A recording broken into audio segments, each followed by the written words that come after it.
everyone, my name is Katie, as known as Kacyes on Twitch, and I'm an immortal ranking player on Valorant, and today I'm here to bring you some tips and tricks on how to improve your gameplay. Today we'll be going over how to play with your team, as well as other kind of tips you might want to know, and for those of you interested in my PC specs, you can see them on the screen right now. And with that being said, let's get into today's AORUS Pro Tips episode. What I like to keep a habit of is holding tab before a round starts or during the game when I'm in a safe place to do so, and this shows if someone's ult is ready and also how many creds they have to buy a gun. If they have low money, they're going to be saving this round, where they might be buying an SMG or a shotgun, and this tells you to avoid close range attacks.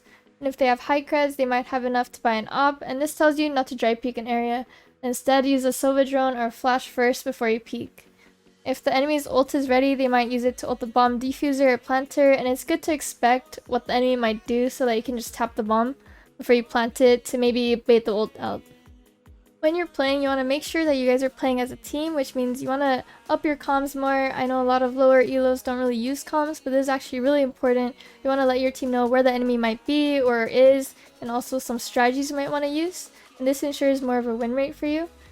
And also, if you're dying or dead already, you want to let your team know where the enemy is. And right here, my team was able to tell me that someone was garage, so I was able to plant safely behind default spot. And also there was one heaven, so I was also watching that area.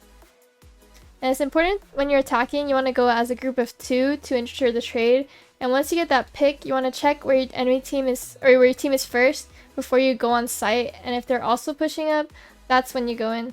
I see a lot of times when duelists just flash and go in alone when their team's scattered around, and they tend to blame their teams for the deaths, and that's something you do not want to do. And once you get that plant down, you want to ensure that your team is covering all the angles that the enemy is coming from, and you also want to break any enemy utilities if you're able to. And in addition to this, coming to your team where the enemy is allows your team to expect where the enemy is coming next and ensures more frags, and this actually ensures a more win rate for you. That's it for today's AORUS Pro tips. Thank you guys for watching. Hope you enjoyed this series, and good luck on the grind.